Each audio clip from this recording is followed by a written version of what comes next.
pow. Live. Look at that. You know, they are always innovating over here at the Google, YouTube, whatever. Like, they're just always doing different things. I think it's because they just have so much money. But, like, I get a sense that they're just making their live YouTube capability just better and better and better. Like, just simply because for a long time, like, you would press the start streaming button and it'd be like, oh, starting to stream sometime. But now, man, I press start streaming and pow, you're starting to streaming. It's amazing. All right, let's just see here. Let's get this show on the road. We'll be starting here in a minute. I think we're probably good. Getting close, getting close. All right, let's see here. Okay. It's good. I think we should just go. I think we should just get this show on the road. Without further ado, hey, what's up, everybody? Welcome to the SageRock system. That's right. That's where you're at. I mostly do that for me, just so I know where I'm at. Today we're talking about Tumblr. And I've been promoting it as something you probably won't want to do. Isn't that? Look, they can't all be winners, folks. Not every tool is ideal for everyone, you know. But like in so many ways, like, you know, a social media strategist, that's a good word, as opposed to experts or gurus or whatever. I'm going to call myself a social media strategist. Doesn't mean I'm any good at it. Whereas, like, guru suggests I know something that you don't know, which, not likely. You probably know things I don't know, right? But a strategist, there you go. That's it. Look, I've adopted my new title. I should get a new business card. I don't actually have business cards anymore. So I don't have to worry about that. This could be we have a new member in the SageRock system today. And that is super, super awesome. So that, I love that. I love that we are, you know, slowly but surely growing. Mark Borland is a new SageRock system member, and Mark, I'm sorry this is the first day. Usually I try to make something. Well, I do believe there is a place for Tumblr for people. Probably not most people. And I will say this: I am using Tumblr daily. I'm publishing on Tumblr daily, and that's kind of why I wanted to talk to you about it, because I feel that it has a place. It's a niche place, but definitely a place. And so typically we are much more, what would the word be? Like much more pragmatic in our discussions. That's what I would say. That our discussions here on the SageRock system typically are much more down to earth, but I have a reason for talking about Tumblr, not just to waste an hour of your life, but to actually suggest that some of you might find Tumblr compelling. Maybe not, but maybe. There you go. That's it. Great. That's the best I can do. Maybe you'll find this compelling. Anyways, if you're new, so the way it works is you are watching the SageRock system over here on the SageRock systems page, And you can type in any questions or comments you may have during the session right here in this little box, okay? And that's how this will go down. This system seems okay. I keep fiddling with online video. I'm now contemplating another system.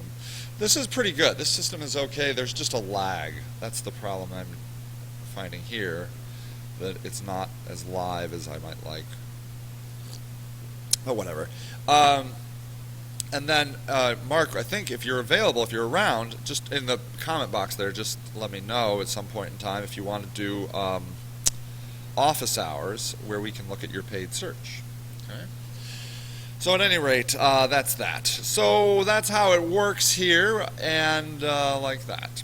So Tumblr. What I wanted to show you here is, I thought we would start with an article here on, make my head smaller and the page bigger. Okay.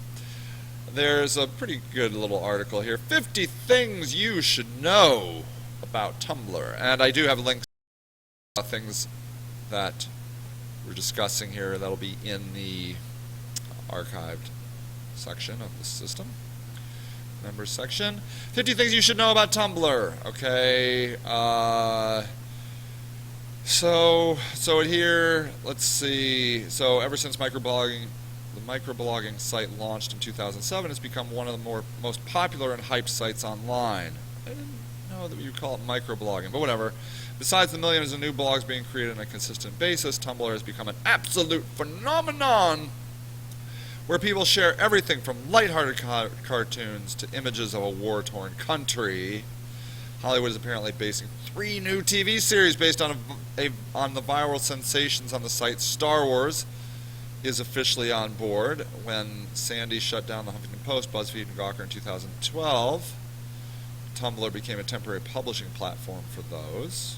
If you're a graduate or undergraduate freaking out over their thesis, there's even Tumblr that'll help you feel better about your topic. If you're an innovative brand, you can use Tumblr as a great marketing tool. In short, Tumblr is everywhere, not only entertaining but also a great resource for inspiration, and you should probably beef up your knowledge on the social networking site because it's not going anywhere anytime soon.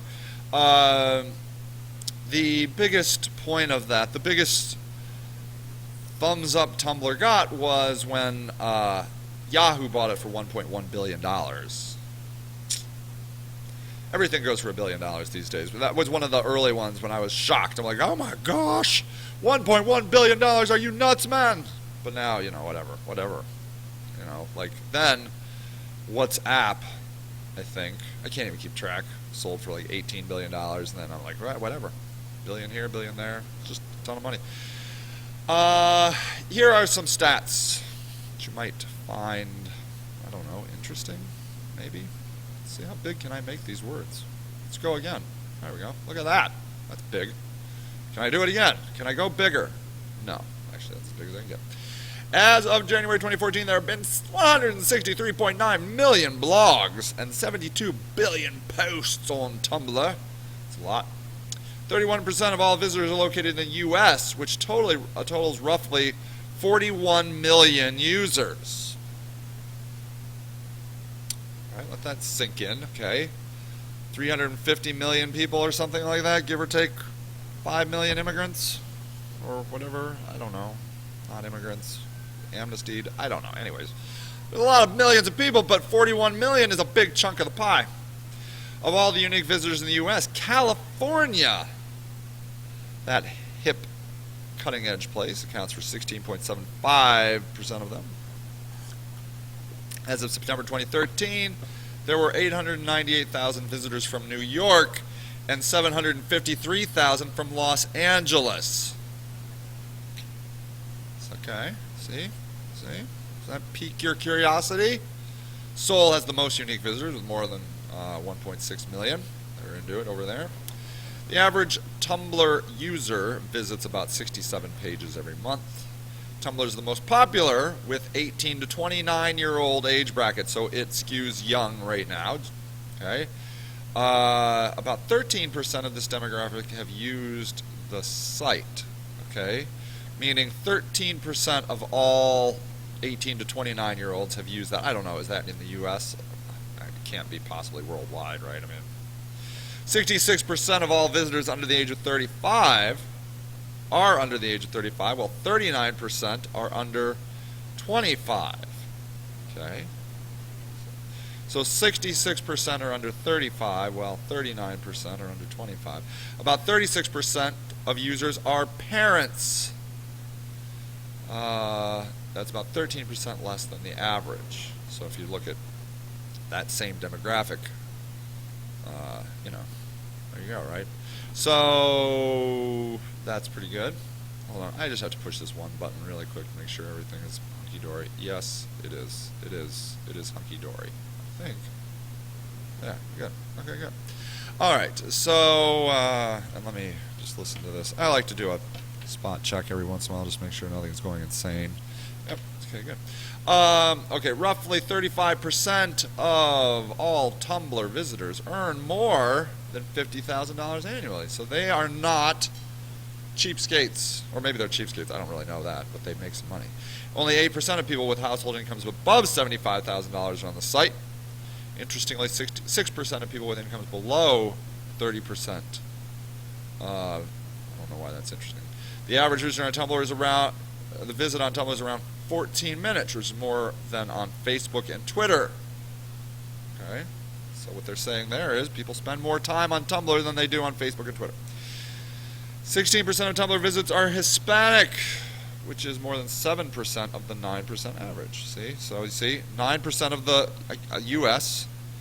population is Hispanic, 16%. So if you're trying to reach a younger Hispanic audience, maybe, right? Overall, Hispanics and African Americans make up 29% of the Tumblr audience. Okay, so that's probably, that skews higher than averages, than the U.S. average, right? Unlike other social media sites, Tumblr users are divided equally between genders, 50-50. 51% are male. And that's interesting, right? Like, some of them usually, you know, like Pinterest skews female, LinkedIn skews male, blah, blah, blah, blah. But this is pretty 50-50. It's grown globally 900%. 2012, you know, okay. It was acquired by Yahoo for $1.1 billion. Okay. There were 170,000 signatures of unhappy Tumblr users when that happened.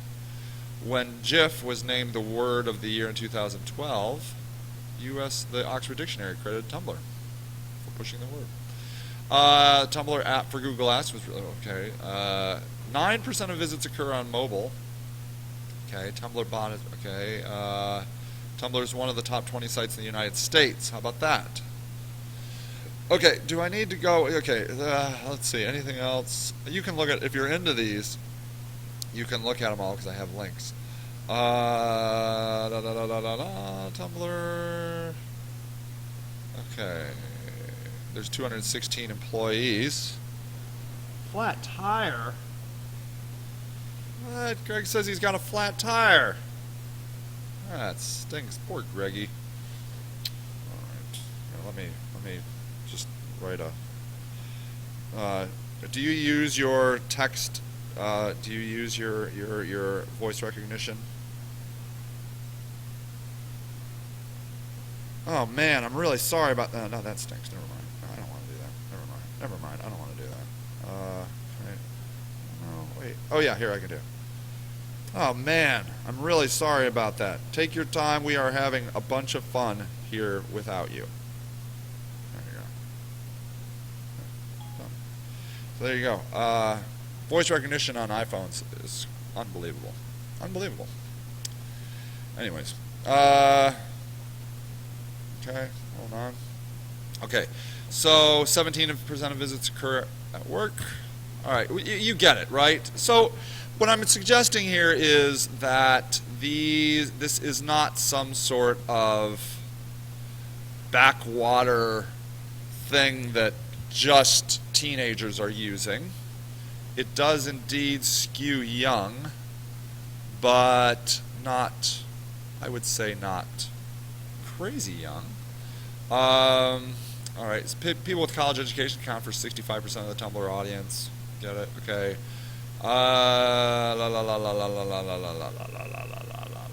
Let's see. Okay. Speaking. Okay. He dropped out of high school, incidentally, the $1.1 billion error. Okay. Only 2 to 4% of content on Tumblr is adult related, and I'm not talking about like stocks and bonds adult. I am talking about adult.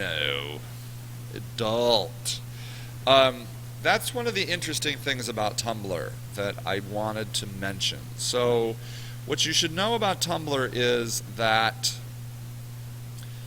pornography is okay on Tumblr, even after the Yahoo acquisition, which there was some worry about that. And that makes Tumblr different than most other social media sites, Yahoo, Instagram, Twitter. They don't put up with it, but Tumblr does. And that makes it unique. You can be a little bit more racy. I once, Joe Rogan, his podcast I listened to, he once likened Tumblr to a tattooed, hairy man that is always tripping out on acid, screaming into the abyss. I thought that was pretty accurate. I thought that, that's how I saw. It's a pretty good representation of Tumblr. It can be a crazy place. It can be also pretty safe. Like my kid looks at kittens on Tumblr, right? I mean, kittens and puppies, right? So, but it can be pretty out there. Let's see. All right. Okay. This last little thing. Not only is David Karp a genius, he also rides a Vespa to work every day as a member of the classic car club in Manhattan and doesn't use a calendar. And he even lived in his mother's apartment while founding Tumblr in 2006. So there you go. So, all you high school dropouts that live with your mom, don't worry. So there's that. Now, so I wanted to show you around some parts of Tumblr. If by chance I happen on anything with nudity in it, was not my intention. I'm not planning on it, but if it happens, I'm sorry. But so here's one. Sad Etsy boyfriends. So this is dedicated. So this is people whose girlfriends are on Etsy making crafts, and have their boyfriend model them. So. So it's just guys. Like there's a guy with a scarf. There's a guy with a sweater. Here's a guy with a nose warmer. Actually, I could use a nose warmer. I'm cool with that. Here's a guy modeling some, Native American wear. Here's a guy with a nice hat and sweatshirt, it looks like. So there you go. Actually, I would wear that hat. I would totally wear that hat. I don't know. Anyways, so there's that. Here is white men wearing Google Glass.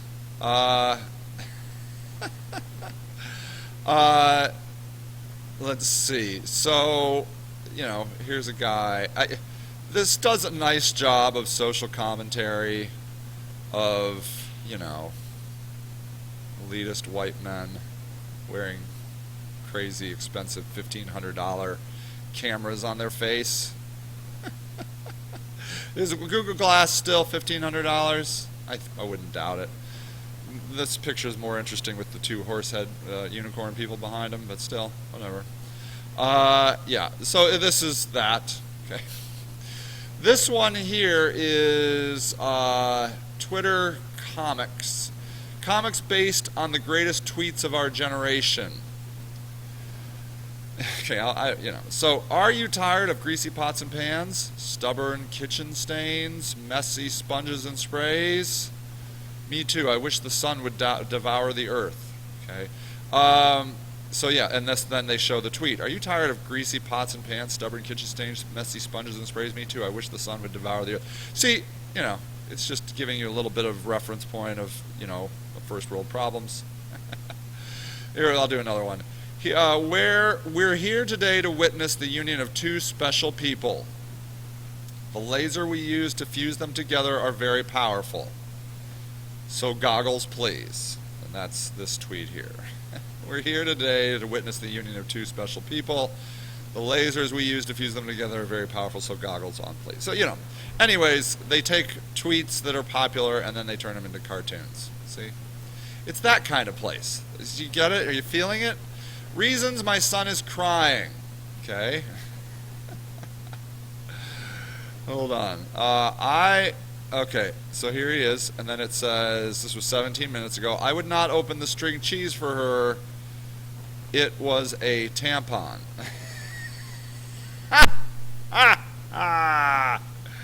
That's pretty good, right? Although you have a nap because the poop has awakened, will forced out. I don't know. I can't. Even told me Arabitor, any hate over. Okay, I don't even know. Let's try one more. Okay. These are not the droids you're looking for. Okay, this kid's not crying. Nailed it. Oh yeah, that's totally my kid right there in the middle. Okay, it's like that. Okay. Then here is Comedy Central. This is interesting, right? So this is a major brand. This is Comedy Central's site, and it is one of the more Tumblr sites. It is one of the more popular ones. It says, I don't talk at all during sex because my mom always said never talk to strangers. See? Funny. Okay, that one's totally lewd. Larry Wilmore, The Nightly Show with there you go. Let's see here. I'm 35. I just got my own place. Took a while. Some people my age are astronauts. See? Funny, right? You better watch out. You better not cry. The all-new Tosh.0 is coming to town tonight. Okay. Merry Christmas, and may the mistletoe be kind to you. So there you go. So what I will tell you is this, that most brands that I come across on Tumblr,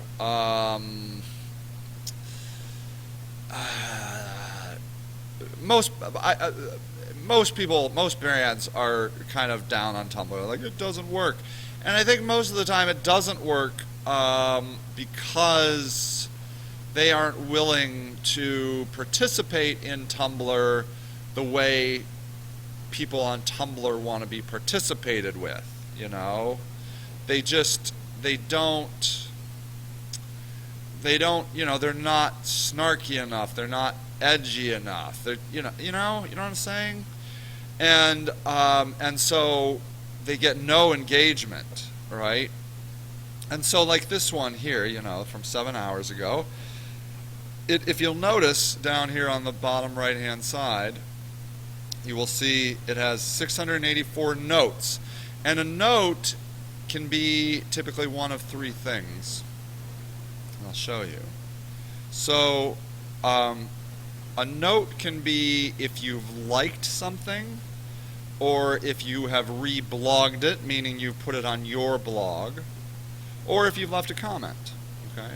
So that's what a note typically means, as opposed to them just using comments, because it's not always comments, So it's pretty interesting. And then if you'll notice down here, it says they're tagged. It's tagged Jamie Lee, stand-up, television, sex, and TV. And you will notice if you spend much time on Tumblr that tags become very important. People tend to search Tumblr by tags. Here's one last one I'll show you. The worst room. It's a blog about trying to find affordable housing in New York City, and then elsewhere it says. So, look at that. Look at that. It has some glass there. Okay, that's in London. Okay. Here's Bedford-Stuyvesant in Brooklyn. That's $480. It's pretty good.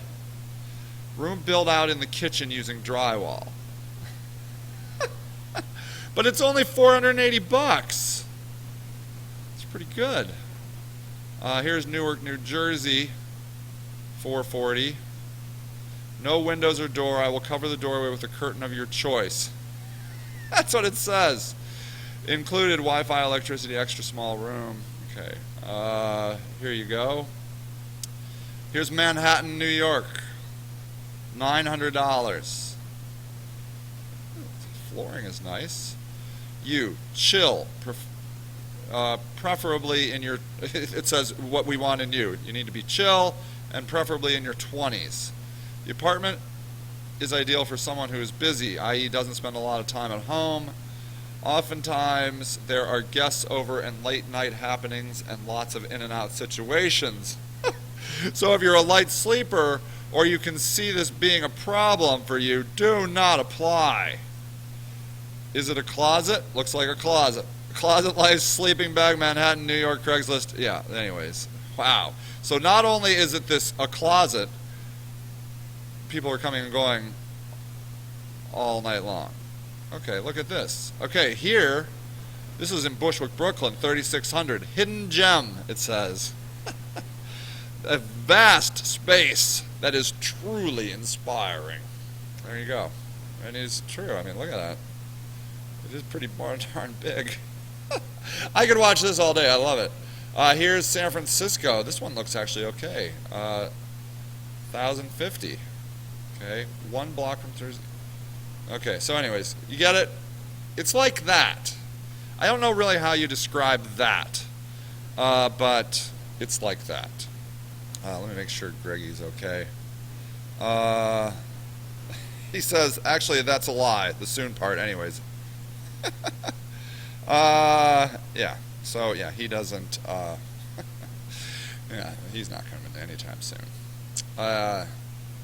So, okay, so there you go. Now, so this here is my Tumblr homepage when I log in. And these are people that I'm following, okay? So what'll happen is, like, so for example here, I could click on this tag, animation. And I might find something that is cool. I might find somebody that's interesting. And then I can click on their name and I can click follow. You see here, I can click this follow button. And then what will happen is anybody that I follow ends up in basically in my feed, on my homepage of Tumblr. And so that's what this is, and that's a lot like any other social media site, like Twitter or Facebook. But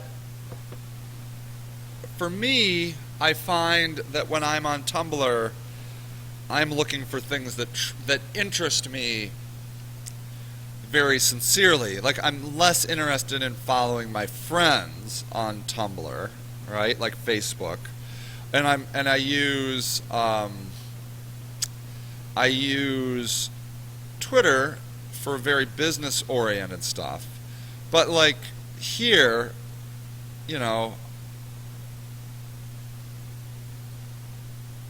I follow people that interest me, and I usually come across them by doing a search. I do a search up in this top box right here, okay. And even if you click on this, you'll see this thing where it says explore all of Tumblr. And if you click on that, what will happen is it will show you things that it thinks I would be interested in. And then it also shows me tags that are popular right now. Like obviously, Ferguson is really popular at the moment. And so I might say, yeah, you know what, I do actually, I want to see what Tumblr is saying about Ferguson, and you can imagine, right? But if I was into the Ferguson thing, then I would probably find this interesting. And why I like this is you get a different experience here than on, say, Twitter. So if I go over to Twitter, for example, let me close some of these windows. Like I said, I'll have all these links for you. Okay. So yeah, here I'll go to Twitter, and I will do a search for Ferguson. Right. And you will still see images, but it's much more compacted, right? 140 characters and maybe a picture, which is good. I dig that, no doubt about it, but this gives me a little bit more diversity in media, right? Like over here, over on the right-hand side here, you can see why Ferguson matters, and there's a whole discussion on it. And the best that Twitter could do for that is to give me a link, right? So, and there's nothing wrong with a link, don't get me wrong, I mean, that's fine. But it's just a different experience, and you will probably get something more passionate here. You can be a little more passionate in Tumblr. And I would say that is maybe the word that describes Tumblr is passion, or feel. Yeah, passion's better than feeling. Like, it is, or emotional. It's more emotional, maybe. It is that side of the internet. It is where people are trying to express themselves emotionally, passionately. They're trying to share with the internet what matters to them. Okay? Where I think you get some of that on Facebook, but Facebook is not overly receptive of that. I mean, like, I'm sure you've seen, obviously there's a ton of Ferguson stuff on Facebook right now. And you get political stuff on Facebook, and you get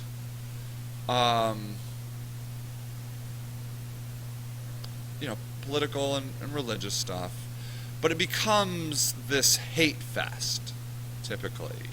People pile on you, where that's not really what Tumblr is about. Are there haters on Tumblr? Sure, there's haters, I mean, everywhere. But it's more about you being in tune with what you're into and people you're into, not bashing. So does that make sense? So like in Facebook, you're following your friends and family. So the connection you have with them is you're there for your friends and family, and you're not going to agree with your friends and family on everything. And there's, they're going to be that crazy Uncle Bob. And so you're going to get crazy stuff. Like my mom's always complaining about her high school friends that post insane things on Facebook. Facebook has become the place where the email forwards used to be, Like, I've told my family stop doing that, so I don't know. I get very few email forwards, but I still get them. I tell them don't send me email forwards of anything anymore, but I still get them. but not as many, because they can go to Facebook and put them up. Facebook has given people an outlet for forwarding crazy stuff, and then people can comment on it. Whereas in Twitter, you're just like headlines, headline, right? Maybe you get a little bit of a discussion, but it's pretty rare. It's really not great. Tumblr is more like, hey, I'm into this, and other people are like, hey, I'm into that too. It's not about connecting.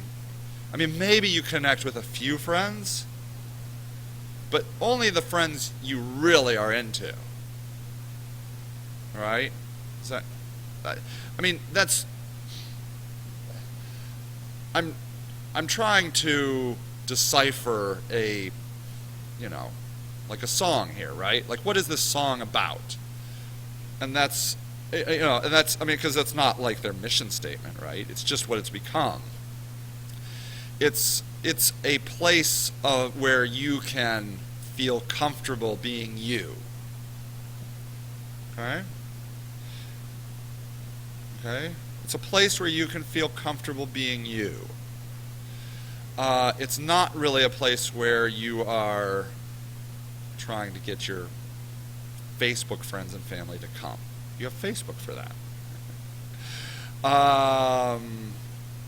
And Twitter is just like headlines of whoever, you follow other. Twitter becomes like a newspaper, of headlines of people that you're interested in, right? But Tumblr becomes the whole story of things that you're into. So it becomes this safe haven. And safe havens notoriously are strange places. They're like the gay bathhouse down the street, right? Everybody knows it's a gay bathhouse, and gay people can go and do gay bathhouse stuff there. And if you're not into gay bathhouses, you shouldn't go there. Okay? That's Tumblr. The gay bathhouse of your internet community. But it doesn't have to be just a gay bathhouse. It could be about guns, okay? Like you're into guns. So let's say, just guns. Okay? So like, or girls with guns. I'm not going to go there because it's going to be bad. Guns. So you're like, yeah, I love guns. And so here are people that are talking about guns. And then you find somebody that you're into, and you follow them, right? You're like, wow, that's cool. I'm really into that. Like here, look at this guy. Guns and Gear. This is a weapons military blog. I am a 20-year-old U.S. Marine currently on a FAST team. I like blogging things such as weapons, tactical gear, and other nations' military. I believe in the right to bear arms, and it shall not be infringed. If you like my blog, please follow me. So I'm like looking at that, and I'm like, wow, that's awesome. All right. I mean, that thing looks cool. I'm not a gun guy. I mean, I'm not for or against guns. I don't know. Whatever. Guns or no guns, I don't really care. But this guy already, he interests me, right? Like he's this military dude that loves guns. So I'm going to totally follow him, because why not? Because I have appreciations for guns, Like I said, I'm not a gun guy, but I'm just like, wow, that's crazy looking. Look at that thing. It's amazing. Ah, there you go. There's a model wearing an awesome gun. There's something that probably can kill you. There you go. Yeah, I'd say that's true. That's right. Oh, yeah, look, it's a credit card that turns into a deadly knife. That's nice. Yeah, but I'm like, yeah, that's good. So I'm into him. I like it. So, so at any rate, there's that. So it can be, you can make it your own personal gay bathhouse or whatever you're into, right? You're probably into something that is weird. Maybe? I'm trying to think what I'm into that's weird. I like video games. I don't know. I should actually have something. I'm trying to come up with a hobby. I don't have one. But at any rate, maybe you have a life. So, but yeah, but I will say that like the people that I follow on Tumblr are, you know, are just like I'm into their stuff for whatever reason. Like I don't know. This is Instagram. I guess I'm following Instagram. I'm trying to show you this one woman that I follow. Like here, the art of Michael Whalen. Okay, so here's a guy that made a picture of the assassin in white, right? So oh, this woman. So Flanets is her name, and she just has really interesting pictures. Like I'm just like, wow. I mean, look at that. That's a good picture. And then this little caption says, "I've spent my whole life wanting something and doing my very best not to find it." That's pretty good. How am I supposed to find the strength to stay? If I stay, I guess it's a line from a movie. Like, so I don't know why. My cigarettes are better for me than you are. See, good, right? I don't know why. I just find her stuff interesting. Like, look at that picture. It's awesome, right? So at any rate, yeah. So I came across somebody else one day, and they said, follow this woman. She does awesome stuff on Tumblr. And I went over there. And I'm like, yeah, sure enough, I love her stuff. And so I follow her. I don't know her. I don't know what she sells. I don't know anything. I just like what she posts on Tumblr. So like for me, you should understand that the web is my place of entertainment. I don't have broadcast TV. I feel like I've watched almost everything on Netflix that I want to watch for the most part. So I go to the internet for my entertainment, I don't read. I got an English major, so I could check that off, so I don't have to read anymore. And then I got a music major, so I don't have to play my cello anymore. Good, right? So at any rate,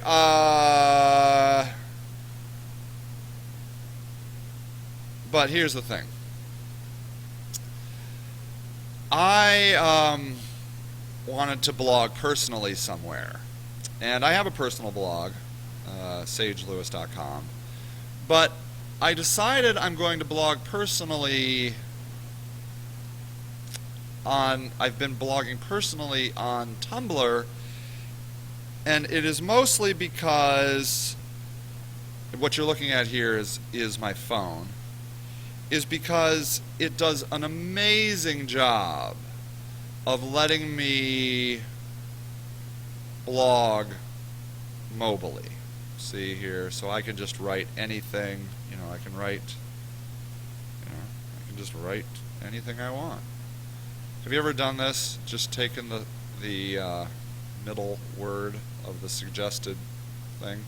The fact I can see it as an excuse for the next few weeks of a sudden, it was the best of the year, and I don't think that, oh wait, darn it, I messed it up. I have, darn it, a great way of the year. I'm going to start, that's the end, that's it. So there you go. So you see, I can post very easily using my phone. Then also, I can post a photo very easily. See, I can take a picture. So here, here's my cousins, right? So I can just add this, and I will say cousin fun. Cousin fun. See how easy this is? And then I can just post it. There we go. So, and then if I come back, hopefully it'll put it up there. See. So so I can. It makes it very easy for me to post on my phone, because I don't want to be able to. I don't want to have to post on my. I don't want to have to go to a computer to post my personal blog. Now, I will say, I'm going to show you this very quickly, if I can find it. There is a WordPress app. Oh, here it is. Okay. And it's pretty good. I'd say it's pretty good. And this will post to my, to my personal blog, which is nice. So, like, I have to say that I would say that this is, I would say, on par with what I can do on Tumblr. It's just getting better and better, which is good. But the downside to my personal blog is there is no hope of a built-in community. Any kind of community that I would create, I would have to do on my own, basically by leading people from other places. That's the only way I can build a community on my own blog, is I have to, let people know that I blogged on Facebook and Twitter, whereas I'm thinking that Tumblr could be a place where people may or may not, they may find me, So, I have 22 people following me right now. And I've just started. I can't really expect much going in right now. But for me, I'm using it, like I said, as a place to personally post and with the hope that people on Tumblr might find me and follow me. That's all. No, it's true. Did you really change a flat tire that fast? No. Oh, what'd you do? Just ride on the rim? An air compressor? But apparently it takes a long time. Oh, long time on the air compressor. Yeah. Well, so what? You didn't have a hole in your tire? I don't know. It's now that I've gotten here, it's looking flatter again. Flatter. Well, at least you have an air compressor. Yeah, it's great. That was the best morning ever. That's good. That's the way. I was thinking about Tumblr. You were. I was. Do you tumble? I tumble a lot. You do not. I do. Really? I tumbled out of bed this morning. Ah, look at you. Look at you. I tumble a lot. I was thinking about Tumblr. You were? What were you thinking about it? About its place in the internet. And oh, good. That's good. And what do you think about that? I think I figured it out. Okay, let me hear it. Tumblr Yes. is the Columbia House of social media. You remember Columbia House? The record place? Oh, yeah. 11 records for a penny? Yup. Whatever happened to them? They ain't around. Oh, yeah.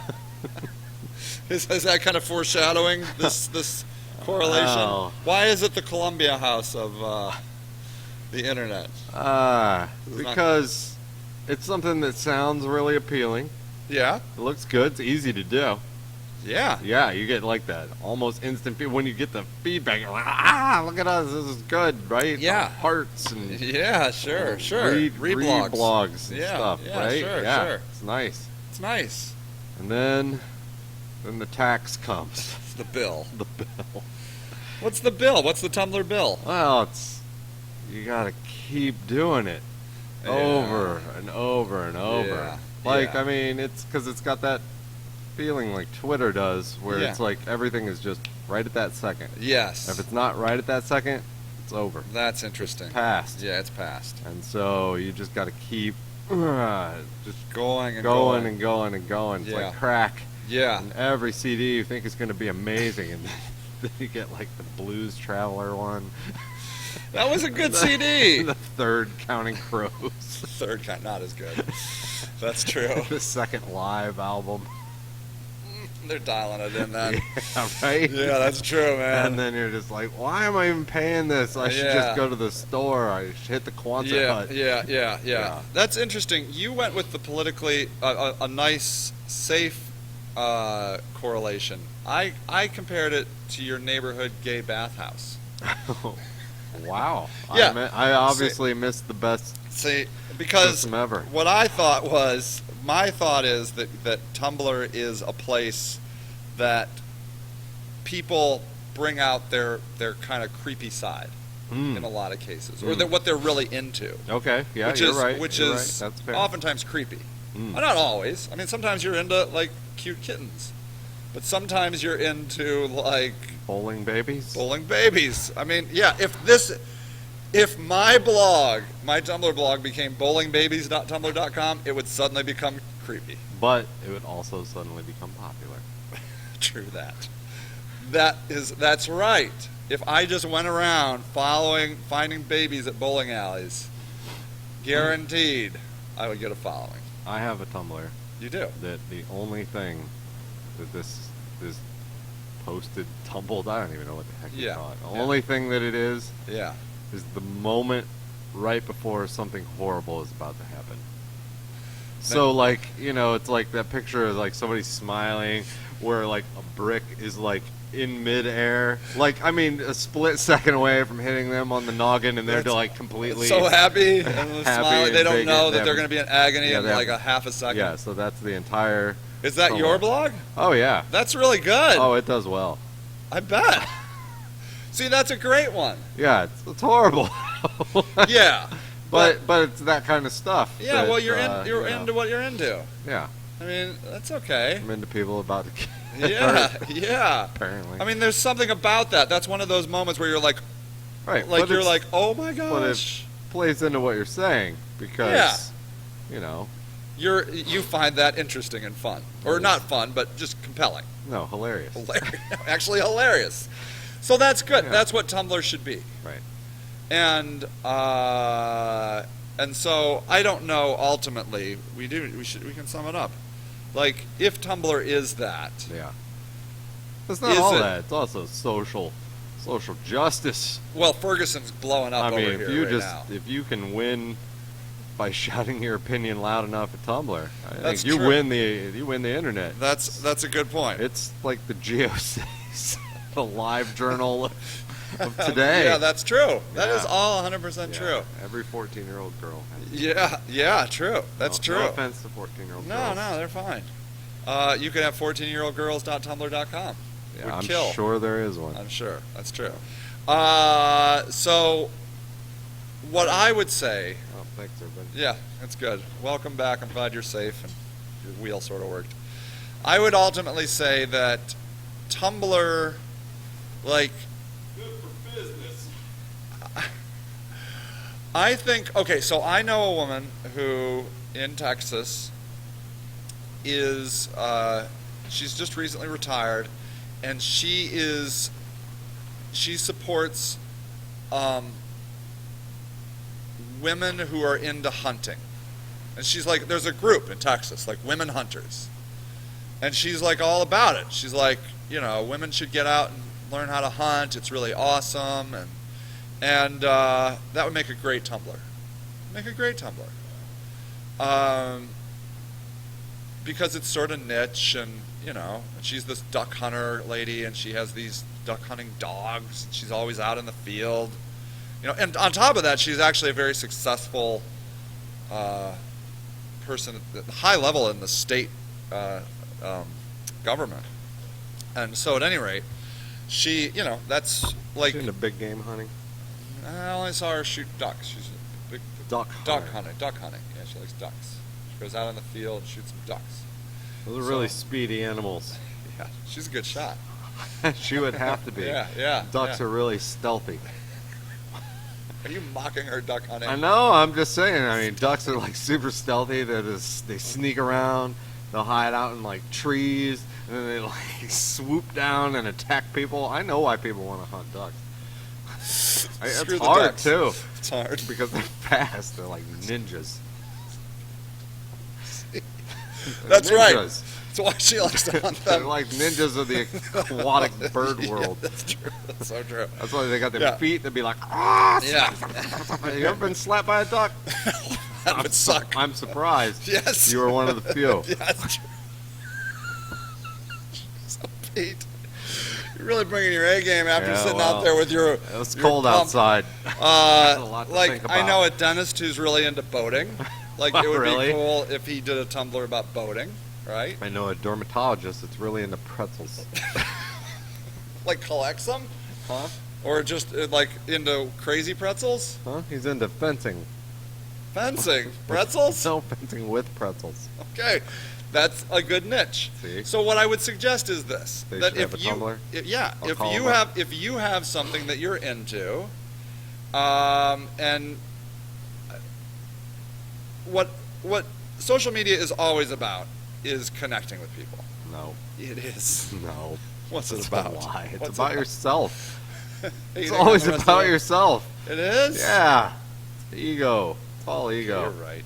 All right. You're and right. connecting with other people because you love humanity. Okay, let's merge it together. Thanksgiving, This is why everybody. it is all about yourself, but it is about getting validated by other people. Yes. That How what else you're are you into. going to feel good about yourself? Yeah. unless So you're there. Validated? So it's both. Yeah. It's connecting with people that say, "Wow, that's cool. Tell me how great I am. You're so great." Oh Greg." my God, social media Yeah, is see- awesome. see, I know. So, like, but what you can do is with that is you can Flip be it like- around. You can flip it around. You So can be into like, your thing. You suck. You could do that. That'd be a great Tumblr. Come to my Tumblr and I will hate on you. I will just everybody that posts will get some equal hate. That would be a great Tumblr. For a business? Maybe not. Although you know those there's a restaurant in Chicago where the waiters are really mean to you. Oh, there's one of those in. Yeah, there used to be one in Cleveland. Yeah. I think those float around. Yeah, that would be great. You come in there and they just yell at you. What was the one in Cleveland called? I can't remember what any of them are Dick's? called. Yeah, something like that. I think it was something like yeah. that. So. Not the sporting goods. No, they're nice to you. Yeah, they're great. I mean, if you can find Love somebody them. to help you. If you want a $40 Nike shirt. Yes, that's true. I mean, who wouldn't love you? Yeah. Uh, Post it on a Tumblr. Yeah. So what I would suggest is that you could use it as a way of connecting with people, meaning showing people what you're into, and that's what networking is connecting with people. So you're like, so I could do a Tumblr about camping, and you might say, well, how is that going to help you sell things? Well, I know for a fact that we have a client who always comments on my camping tweets. Loves them. And and we don't have any real we're very civil to each other, but we never go out or anything. We're not friends, but he loves watching my camping tweets. And that because he's a boater and he likes getting out. You must be bored right now. I know, because I haven't camped in a while. So there you have it. I feel like I missed the meat of this. There was no meat. Well, but I mean that screenshot over there that people can't see, that looks like you had some stats. I did. It wasn't all me just riffing for 5 hours. Oh, okay. Okay, I'm out of focus. Oh, we are out of focus. Yeah. Great. Don't worry about that. We're blurry. Okay. How would you promote your local business? We're blurry guys. Hold on. Let me see if I can fix that. I don't know if I can or not. Can't fix it. I don't think I can. Can't fix it, Todd. Sorry. We're blurry. Wait. Properties. Oh, wait. I can't fix it. Hold on. Watch this, Todd. Might be in focus now. Hold on. There. Now we're in focus. Are we? Yeah. How do you know? I don't know. I'm going to blow us up and look at us. All right. So there you go. You're out. Okay. So how would you promote a local business, say a salon or roofer, with Tumblr? Okay. You want to go? Yeah. Okay, go. Okay. Well, actually, I know there are lots of companies, like roofing companies, Yeah. that post a ton of stuff on Tumblr. Really? Yeah. Huh.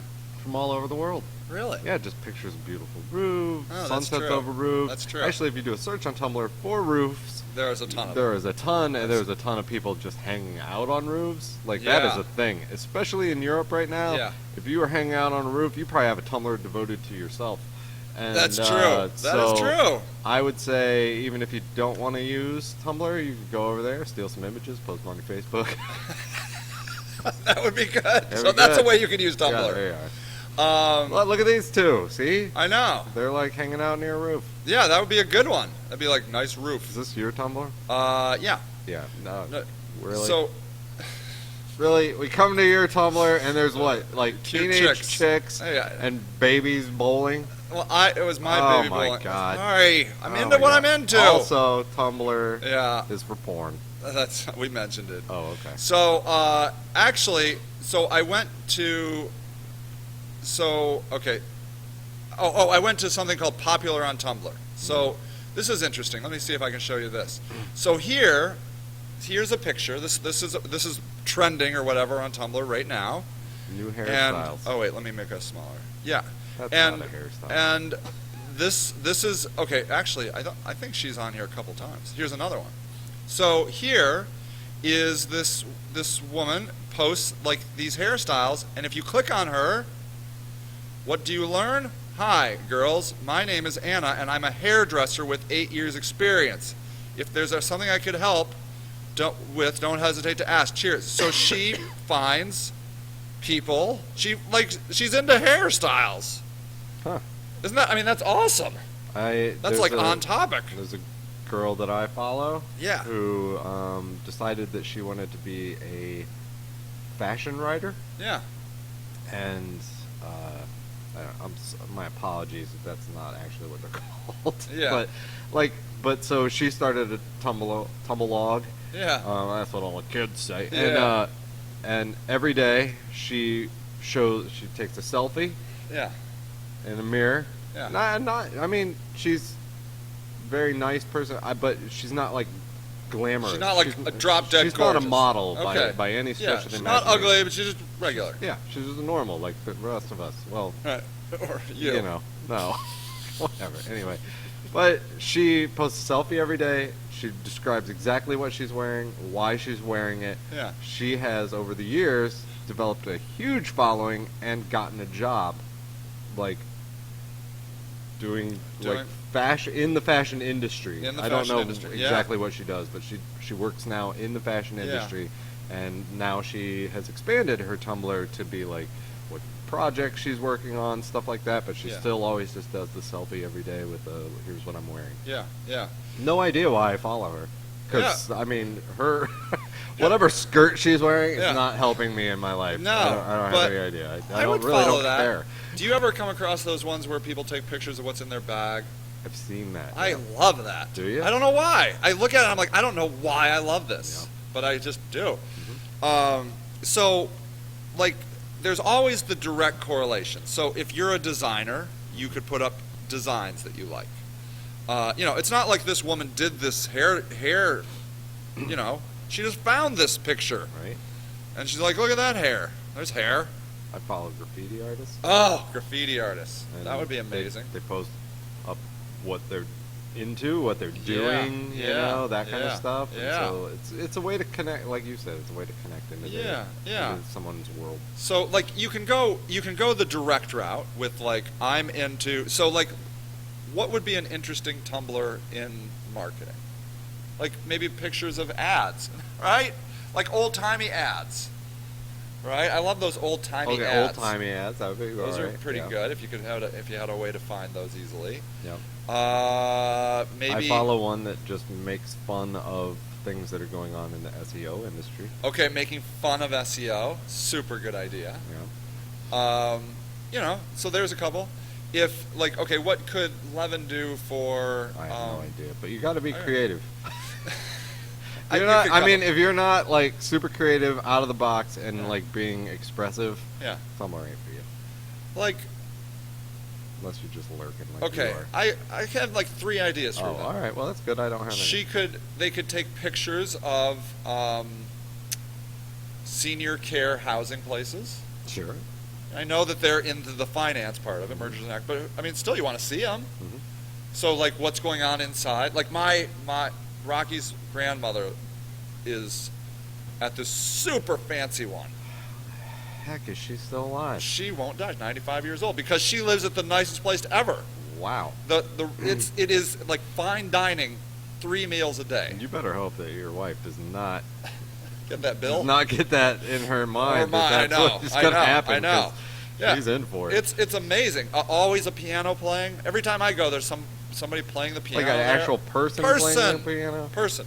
Now, one time it was an older lady who had a little bit of dementia, but she could play anything. She could play anything. It was amazing, really amazing. I'm talking, hey, could you play Rachmaninoff's first piano concerto? Pow! Wow. Yeah. Oh. Oh, sorry. Oh, so, but at any rate, so that would be interesting. Pictures of, like, investors. Pictures of what's going on on Wall Street. Like pictures of Wall Street. Pictures of, like, investors. I think people invest because they want to be rich. So why not show super rich things? Why don't you show things of rich people? You can also tie in your Instagram. Oh, okay. Into Tumblr. Okay. So nice. if you have like an Instagram, like, so for example, if you're in an office and you just want to do like casual, like, photo of the day, like, here's what's going on, here's how we're goofing around, we're having a good time, that kind of stuff, like, you can tie all that back into that would be awesome. too. So 2 for 1, a twofer. So you kind of like maybe add some, humanity and personality back into that. Yeah. All right. So yeah, I think it's just a more personal place. Yeah. It's meant for being a little bit more emotional or feeling. Yeah, so it's about expressive. pretending to feel. Yeah, that's it. When you're a business, just Not pretend. even people. It's Yeah, just you about think pretending. it is. That's probably true. You can't care all the time. You can't always care about Who cares? pictures of hair. I mean, the first time I saw this picture, I'm like, wow, that's amazing. And then I'm like, yeah, right, beautiful, amazing. Right. Anyways, thank you, Greg. Oh, sure. Hey, Mark Borland, are you in the house? If you're in, can you post here and we will look at your AdWords account. Right after this. Right after these messages. So if you're here, just post in the little chatty window, like, yeah, I'm here. And we will do it. But we're going to take a break. Messages. Yeah, I'm going to get a cup of tea, use the facilities, and blah-bitty-blah-bitty-blah. I'll be right back. Yeah. After these messages. I'm gonna make some coffee. Okay, good. All right, guys. Thank you so much. Happy Thanksgiving. Eat. You should tumble all the pictures of what you're going to eat tomorrow. Eat. What's the weirdest thing on your Thanksgiving table? Is there one weird thing that your parents always make or have? No. It's so white bread. Do they have cranberry relish? Yeah, but my mom will eat the jelly cranberry canned stuff. Yeah. That, my mom makes it. I will not touch that. I hate it. I like cranberries. Like, give me a cranberry. I will eat a cranberry. But they somehow mash it up and it's bitter and. I mean, cranberries are bitter. Anyways, yeah. Oh, Mark is here. Okay, Mark, we'll be right back, buddy. Yep, it's like 5 minutes. Yeah, just give us 5 minutes. I'm going to put this on mute, and I will be back.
No, Mark. That Mark. All right. Hey, hey, Mark. Welcome back. Yeah. All right. So we are. Hey, Mark.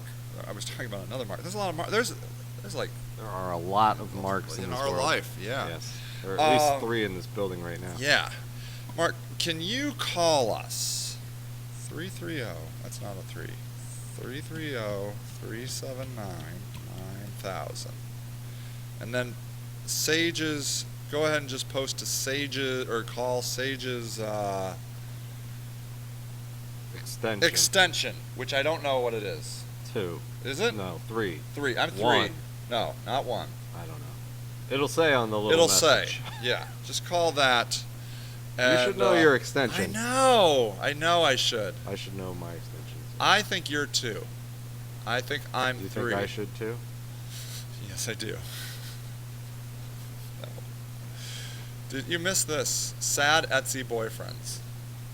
Huh. It's all guys that are wearing their girlfriend's Etsy's outfits. Wow, that's really good. Isn't that funny? I like that. Yeah, I thought that was good. I like Steve Buscemi eyes. They just Photoshop like Steve Buscemi's eyes on other people. Is that other right? Celebrities. Yeah, it's really creepy. Oh, that's good. That's good. Okay, hold on. This mouse is getting You need a new mouse. consistently worse and worse and worse and worse. This is not squeaky today. Yeah, that's true. Man, okay, Ferguson. We should go over there and snap some pictures. Yeah, they were protesting Cleveland. Yeah, we don't even need to go anywhere. Shut down the Okay. highway. What? You didn't hear about that? No, man. No, I try to shut avoid the down over news. like Lakeshore Highway. Oh, What's the number? 330-379-9000. Oh, yeah. Yeah, here. He probably. Sometimes it doesn't refresh. 330-379-9000. There you go. There we go. Let's see there.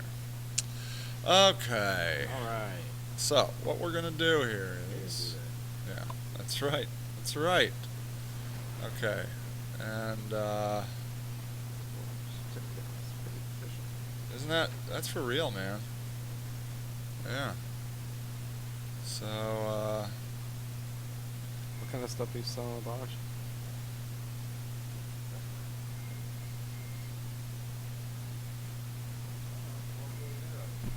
oh no. What is that? How did that work? How does that work? Is that him? How does that work? That is freaky. Is that him? I don't know. I guess I'll answer it. Yeah, go pick it up, I guess. Yeah.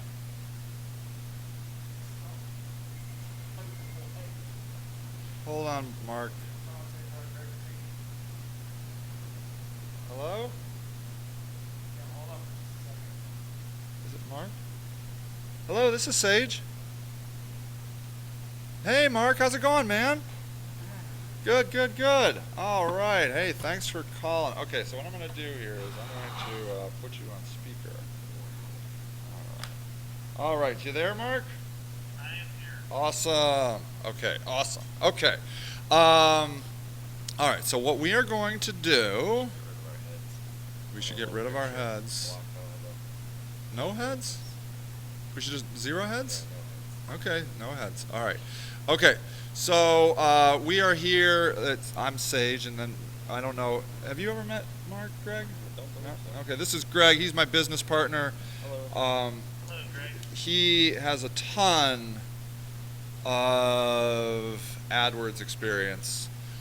Years ago, when he came on board, we said, hey, would you mind doing some AdWords? And he said, if you promise I don't have to do it my entire career here. And now, I don't know, what is it, 50 years later? And you're still doing AdWords. Yes. But he happened to get very good at it. Anyways, so what we're doing here is we're looking at your campaigns.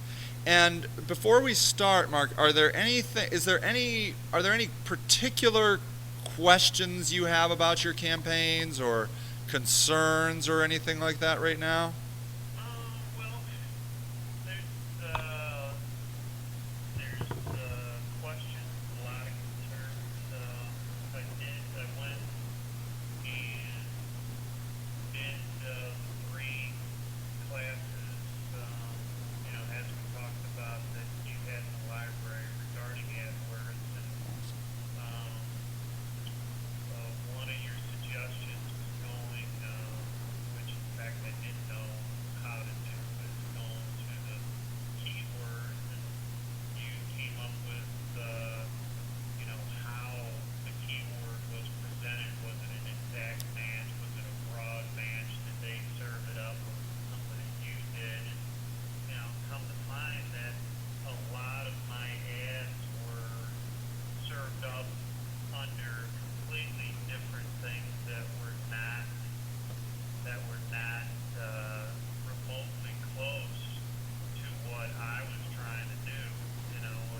years of AdWords or whatever. You know, I paid a substantial amount of money to ECM, which was not good. So I should have not whatever it is the way to strike that out. The other aspect was one of our data storage systems is called Clarion, Clarion, and with their broad search, I got a whole bunch of people looking to repair Clarion radios. Interesting. Which wasn't good. Yeah. So Yep. just a whole lot of things that now going forward, and having had those campaigns, as I told SageRock the other day, we had at one time spent a ton of money on AdWords, and thankfully we had an overcapacity of business, and I shut down, not completely, but I turned off what we were willing to pay, a year ago or over a year ago. You see the big statistics, but now with that business having gone, it's now we need to turn up, the way that our clients are coming in, and we need them to find us again. And I want to do it the right way this time, and not pay for all these things that are completely off base. Yeah. If it's any solace, this happens to everybody. I mean, I see this all the time. And I sort of think that Google likes that it happens. Because what happens is you're broad matched, which is the default match type of, when you put in a keyword. If you just put in a keyword with nothing around it, no brackets, no quotes, then they get to choose what phrases come up. And most people, I don't think, really understand that. And then what happens is, when you look at your phrases, when you look at your reports, if you're just looking at a keyword report, it doesn't show the search query, which is what I'm looking at right now. So we're looking at search query, meaning this is the exact phrase a person typed in. So the reports become deceptive, because you're like, oh, well, look at all the traffic I'm getting on this particular phrase, And I wonder if I can actually show that. Like, let's see here, just the actual phrase as opposed to the search query. You know what I'm saying? Like, yeah, is that there? Like, anyways. Yes. Well, I'm in the search query right now. I want to see the search term, and I want to see the actual term that he bid on. Or, anyways. So, yeah. Oh, you can't do it. Oh, okay. So, like, for example, your most clicked on phrase is DMX music, and I would imagine that's not what you want, Absolutely not. right? I mean, 1,200 clicks, and Clarion, Clarion, probably 335 clicks. So they're screwing you, Yep. and but whatever. I mean, but they're hoping you don't realize that this is going on. I really believe. I mean, that's the deal. So if nothing else, going forward, what you can do is if you go to your keywords tab, and you go to the very, very, very, very bottom of the page, I mean, at the very bottom, you can add negative keywords. And you can add them at the group level. And you've done this. Actually, it looks good. This is looking good. So you do have some, you know? Well, I have some, but that was when I had that fellow looking at that probably 2 years ago. Okay. But you know, even since then, there's you know, I have to go in there and take a look. Yeah. This looks wrong. It does? Yes. How come? Negative keywords are one of... Okay, so a regular keyword, right? So just like a keyword that you would input that you want to bid on. Let's say it's DMX, right? Yeah. Just so you know, I have no idea what DMX is. I would have thought the rapper, but apparently it's something else. But I'm not alone because you got a lot of rapper clicks. So if you're bidding on DMX, but you're being particular about it, right? Like it's some sort of like IT sort of thing, then you would want to maybe block out like what Sage was saying was it music or something like that? So you would want to block out words like music, CDs, audio, blah blah blah blah blah, all along like that, right? And when you would put those in as negative keywords, those would be negative keywords also have different match types. Okay, so if you type in DMX as a normal keyword, that would be a broad match.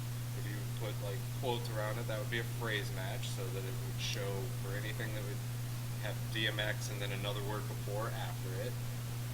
And then if you put brackets around it, like these square brackets, that would be exact match. So like people would have to just type in only DMX, okay? And then your keyword would show, or your ad would show triggered off that keyword.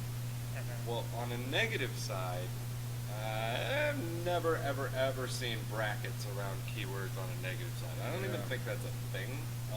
If it is a thing, it would be an exact match, which I don't believe is a thing with negative keywords. I could be wrong.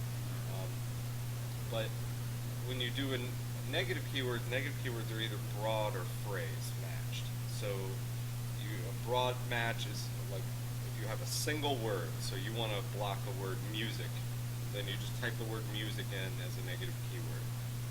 If it's like music CDs, which would be a good one maybe, then you would put that in quotes and that would be a phrase match. So anytime somebody typed in like DMX music CDs, like it would block that phrase. I've never seen negative keywords in an account like yours does.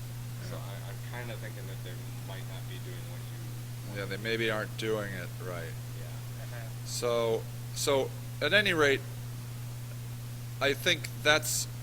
Sorry, that was no, I love it. Excuse. Thank you, dude. I think that's a very important fundamental going forward, that you keep an eye on exactly what phrases your ads are serving. Yeah, I mean, I don't think we would have ever had just DMX. It would have been EMC, DMX. Those two words together.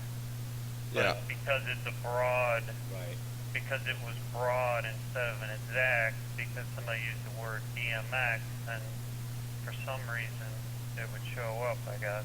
Yeah, so like if you have, like right now, say we're looking at, you have a keyword that's DMX 2000 and it's broad matched. And so if you have that keyword in there and it's broad matched, what'll happen is if someone types in, what was DMX in jail in the year 2000, Google will totally show your ad for that. If they just type in the word 2000, like, tell me about what was the aftermath of the Y2K bug in the year 2000, your ad could be triggered for that.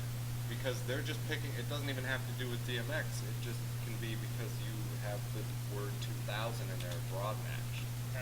And so, yeah, whenever you get into abbreviations like you have here, and they can have multiple meanings, you have to be extremely careful about your match types. Because you're just literally going to start shoving money out the company. Yeah. I'm afraid that's already occurred. Oh, that's money already gone. Yeah, pretty much true, but going forward, moving forward, it doesn't have to be that way. Yeah, I mean, I don't want. I mean, with our business being so product specific, going forward, is there ever a time that I would use a broad search? Well, I don't know your business well enough to answer that. I would say if you have a super product specific business, that I would start with, first of all, I would look at building out negative keywords every month. Like I would say once a month, you look back over your previous search traffic and you look at what keywords triggered your ads, and then continue nonstop to build out negative keywords every month. Like we have a client, and they're cool with us talking about it. It's Foundation Software, and their name is Foundation Software, and that's a pretty generic name when it comes down to it, because they get a lot of traffic about foundations. They get a lot of random software traffic, and so their negative keyword list is in the hundreds to thousands right now, and it's just ongoing effort to keep that up. So I would say that you need to constantly revisit that, and that you should be looking at, starting out with exact and phrase match traffic and a really strong negative keyword list to start with. Probably one that's working. I actually really don't think yours is working, and kind of go from there. Yeah. So you've got some good words here, like Symmetrex and Clarion are very cool. Like they're not easy words to spell, but they are very specific to your, the products that you service. And so what I would probably recommend, though, is like if you wanted to come up for Symmetrex, I would probably take that word and put it in quotes. Because then, or even Clarion, I would take Clarion and put it in quotes, because then, and Greg can say if he confirm or deny this, but if you don't put Clarion, for example, in quotes, if you just say Clarion, then and you spell it correctly, and you just broad match it, Google could easily say, oh, well, somebody typed in Clarion, like CL, just any other Clarion. The radio. Yeah. And your ad would show up. Whereas I'm thinking if he put it in quotes, then it would not trigger the other one. But then he could also negative keyword the other Clarion. I would definitely do that. The other thing that you can do, there's a setting in a campaign setting that it's just a little click box, a little check box at the end of the settings. Yeah. That says how it will match your stuff. I can just go find it now, and it's like common misspellings. Yeah. And so it'll show. You'll see it when you set it up, for sure. It's in here somewhere. Yeah. Maybe delivery method. Let's see, delivery method. They kind of hide it. They definitely hide it. They hide just about everything in here.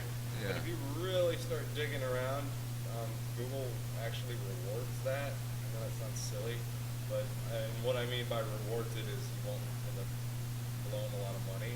But there is definitely 100% a checkbox in your settings that says, and it's on by default, it's like, show my ad for common misspellings and, close related things. And for a lot of people it works out great, but for you in such a niche like this, I would say I would definitely turn that off. Yeah. You definitely, if you did a search for it, you could find it. And I know I see it every time I'm setting up a campaign. Right, but after you set it up, all Yeah. those settings disappear. Yeah. Yeah, I know it's in here, but they do. They just hide this stuff all the time. So, yeah, I mean, with you, spelling is very important. And it's going to be, it kind of stinks because you have hard to spell words. You know? Well, Yeah. but you have something to your advantage here. You actually have a lot of data because this has been running for a long time. You know, I mean, even if it's not been running the whole time, you actually have a substantial amount of data here. So you can go back and do. Don't feel that you're married to what you have currently. Yeah. You can stop all of this on a dime. And so what I would say is I would go through and I would run a search query report, and I would do it by ad group. So I would look at one ad group at a time, and I would run it for all time. And then I would just take myself a notepad or whatever, and be prepared to sit there for a long period of time and do a bunch of stuff that you don't really want to be doing with your life. But like, I would sit there with a notepad and I would write down every single word or group of words that you showed up for in a particular ad group that you didn't feel was relevant. And I would take that list, and I wouldn't necessarily use that list in Moss, but I would take that list and be like, okay, how was I triggering this? You know, like, why was I triggering this? And then I would take that list and narrow it down and build out like a negative keyword list for that ad group. And then after you do that, and I wouldn't just put it in Google, I'd just keep it in Notepad. And once you do that for every ad group in a campaign, and you have it separated by ad group, right?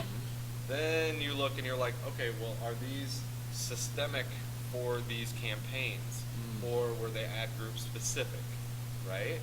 And then you can put negative keywords by either of those. You can put them by campaign, or you can put them by ad group, and that's how I kind of start making that determination. And then also when you're kind of going through that review, you can really look at it and be like, is this set up the way I want it set up? You know, like, or do I want to rearrange this? Like, would a different architecture of my account serve me better? You know, like, should I be grouping my words differently? Am I approaching this in the way that, you know, is really going to work for my business? So I would kind of start like that, but you have that data at your fingertips, and that's something that, you know, unfortunately you might have paid for it, but new advertisers don't have that at all. And that can be very, very beneficial.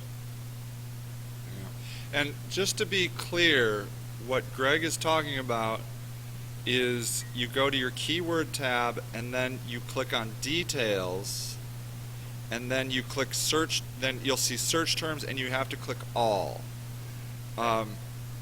Otherwise you're not going to see the exact phrases people typed in. Is that correct? Yes. Yeah.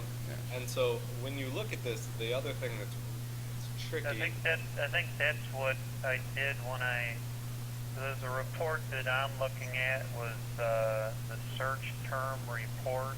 Yeah. And I did the all time. Yeah. And that's when, you know, when all that craziness, I saw all the craziness on there. The one, what was the one? No, it's all, you know, it's all in hieroglyphics. Yeah.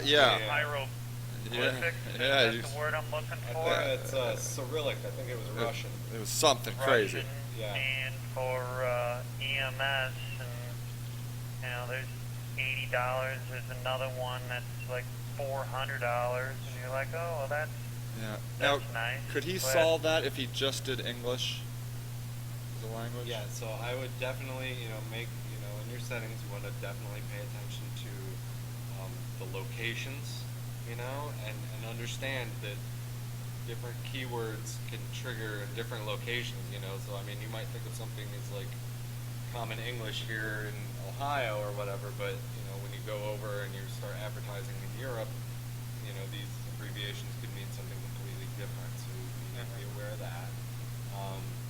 You can definitely set English as your language. You know, you can even take a campaign and say, I want to run this campaign in North America or just the U.S. or whatever, and then you could duplicate that campaign and just serve that exact same campaign up in a different country to see how that other country's, you know, search queries work. The other thing is when you're looking at this search query report, I just wanted to point this out because this is confusing to a lot of people. When you look at the match type column in this report, the match type column in this report is telling you that the search term on the left was triggered because your keyword that you have in that ad group was broad matched. So for example, ECM repair, you got that search term because it was broad matched to a keyword. They don't tell you what keyword. EMC repair. Right. Okay. And so when you see EMC support and it shows exact match, that means EMC report is a keyword in your ad group. If you see phrase match, that means that whatever you see as a search query was phrase matched to a keyword that you have running. When you see session-based broad match, that means that you have a broad matched keyword, okay? So maybe ECM, EMC, I don't know. But you have a broad matched keyword, and that Google decided that because somebody had searched for something similar to your keyword that was broad matched at another point in time, part of the same, you know, maybe like a minute ago, like they searched for something that Google thinks might be related, then when they do another search, even on flowers, Google will serve your ad. Yeah, it's just a little broad match bonus. Thank you. Yes. Yeah. So you should be aware of what this means because it's a little bit different when you look at it like this. It's telling you the type of match that triggered your ad versus if you look at it on the keyword side, it's the opposite of that. So that can be a little confusing. So what I'm wondering is, you know, how should Mark start from here? And I'm almost tempted to suggest you just start with a new campaign. I would, if I was Mark.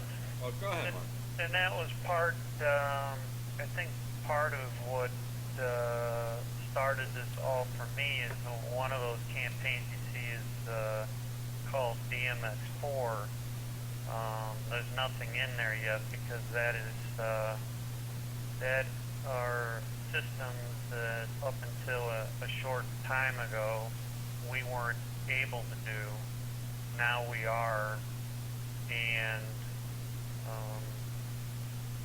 you know, we want to start serving up those ads based on those particular models and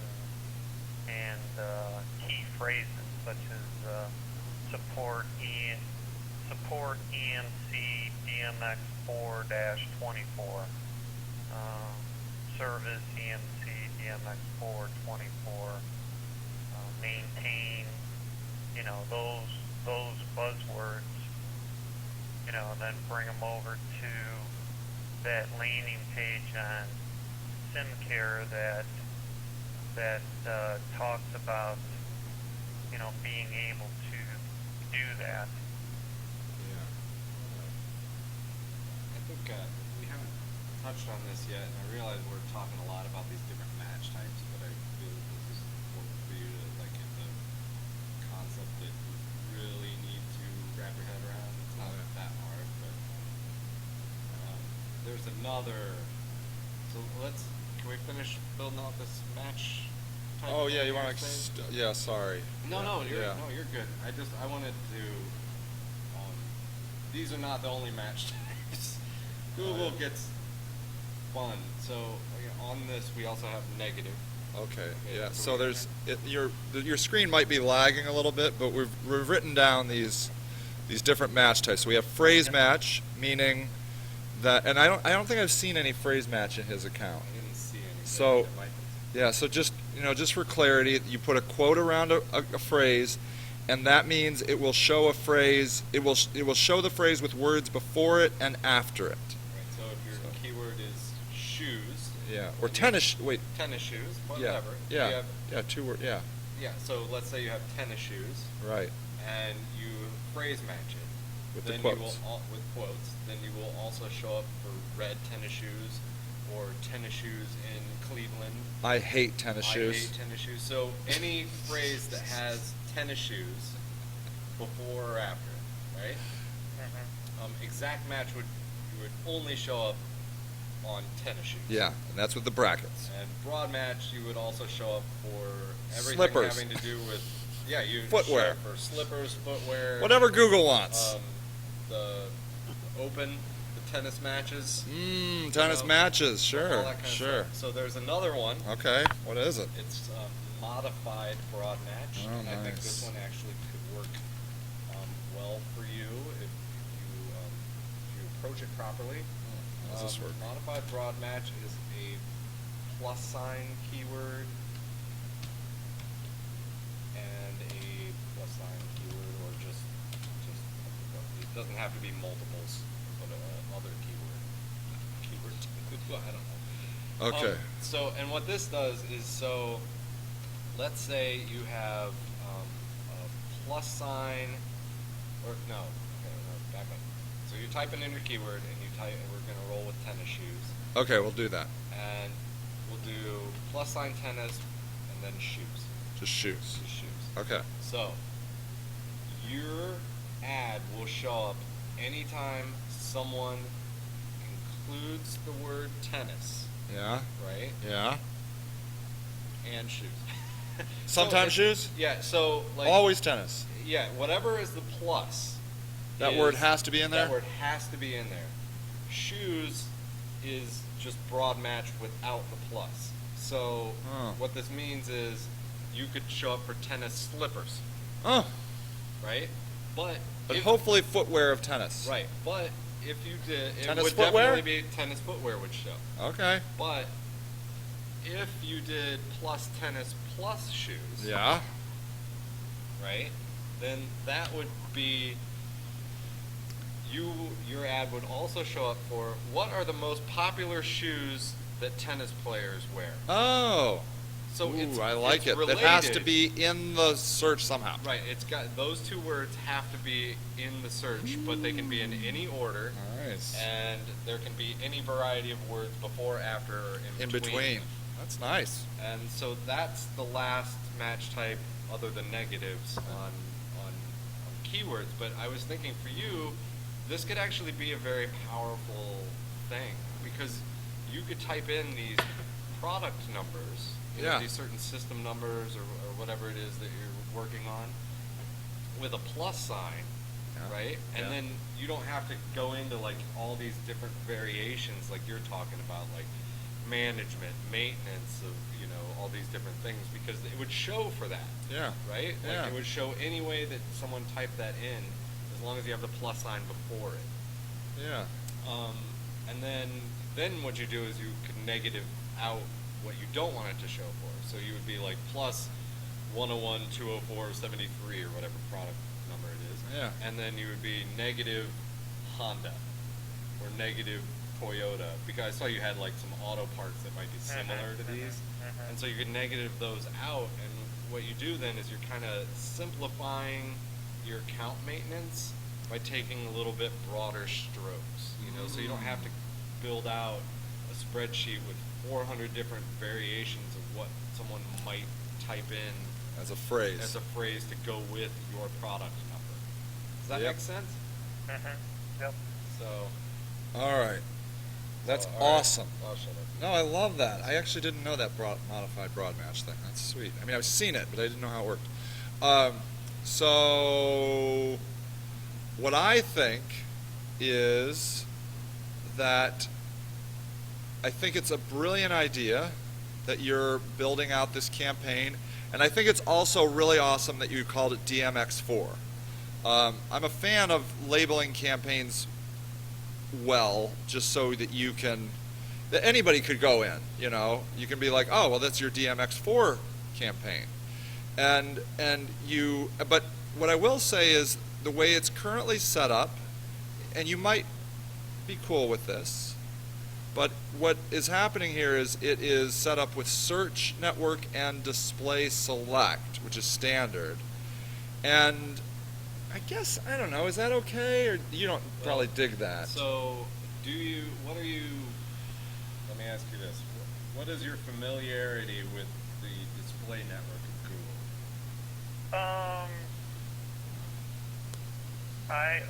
Every other campaign we do not have display select, so I really haven't, I put it down there because of us never having done it.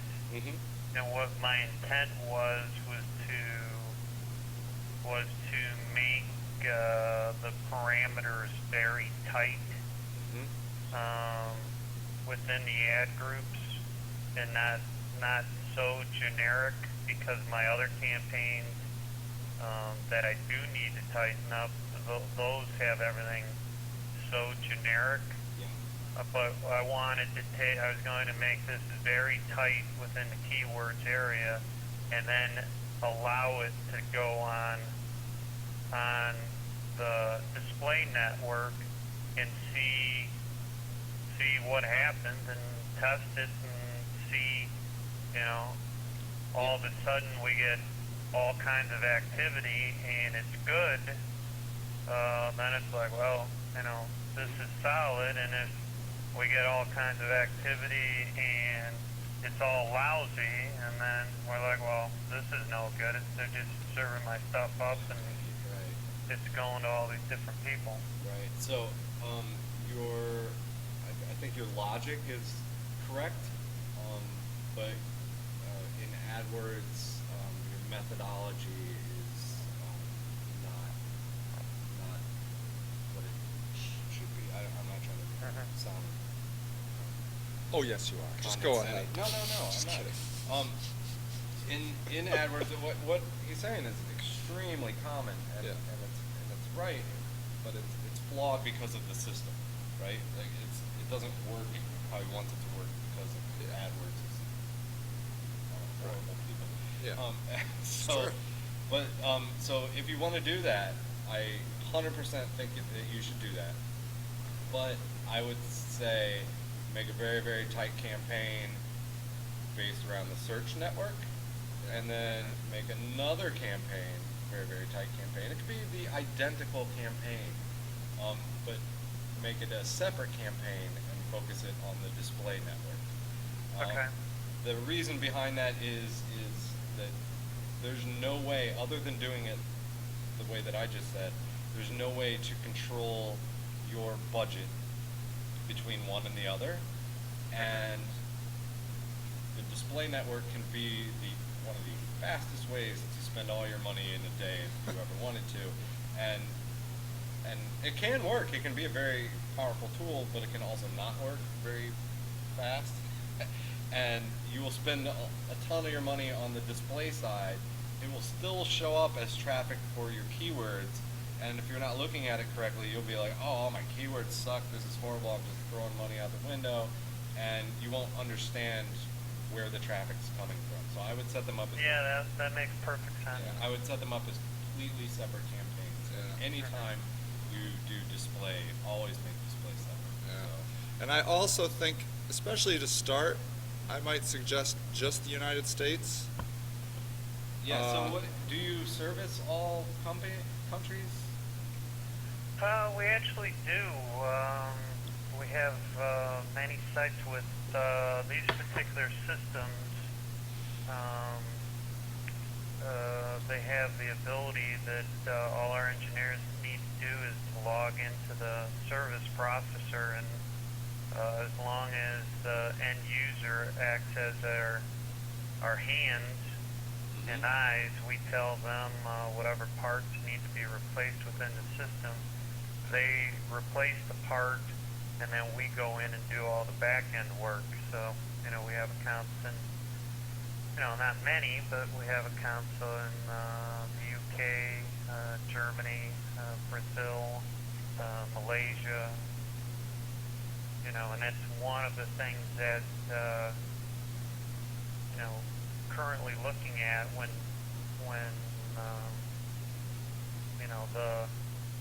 our business,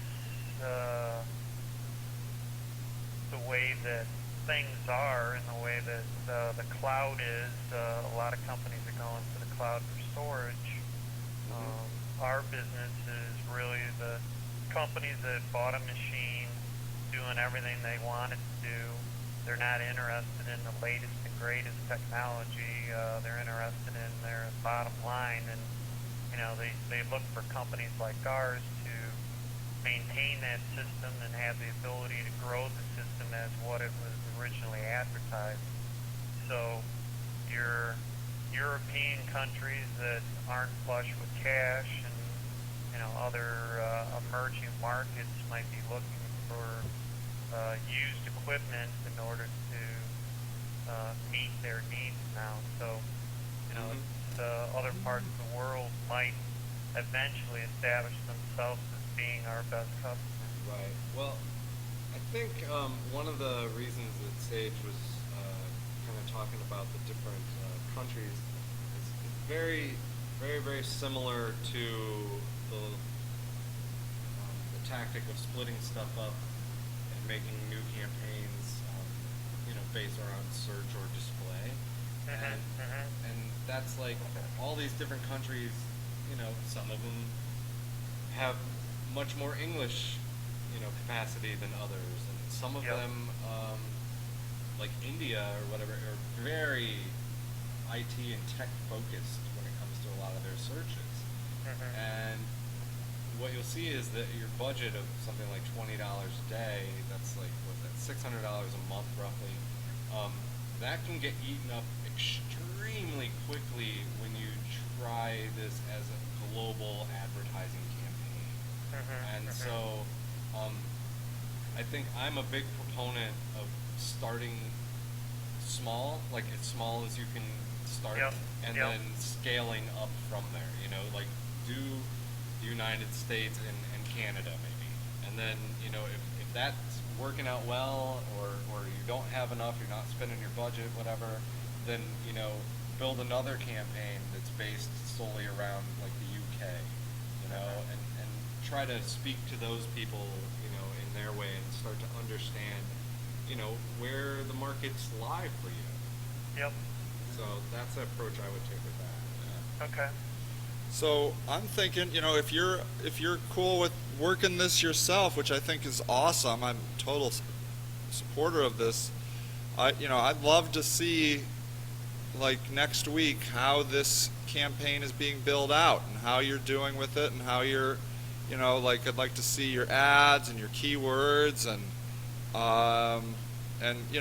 your landing page and that type of thing. So, I think that'd be awesome if you're up for it. Sounds like a plan. All right, man. I love it. Well, thanks again, man, for being a SageRock system member. I really appreciate it, and I appreciate you hanging out here afterwards, and I'm really looking forward to keeping working with you. Well, thank you guys for your help, and happy Thanksgiving. Thanks, man. Thanks, buddy. You too. All right, see you later. Bye. Bye now.